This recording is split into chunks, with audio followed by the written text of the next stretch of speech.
Hello বন্ধুরা, আজকে চলে এলাম মন্দিরে। এই দেখো, মন্দিরে বিপদনাশিনী পুজো হচ্ছে রাইজের মন্দিরে।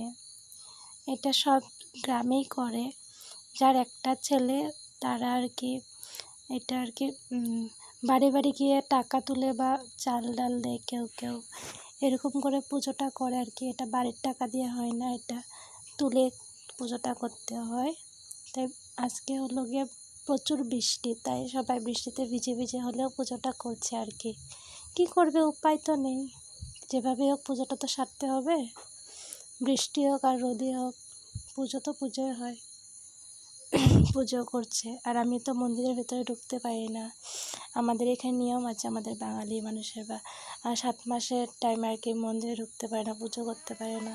তাই আমি আর মন্দিরের ভিতরে ঢুকলাম না। তাই আমার শাশুড়ি মাকে দিয়েছি ক্যামেরাটা ধরতে, মা ধরছে আর কি।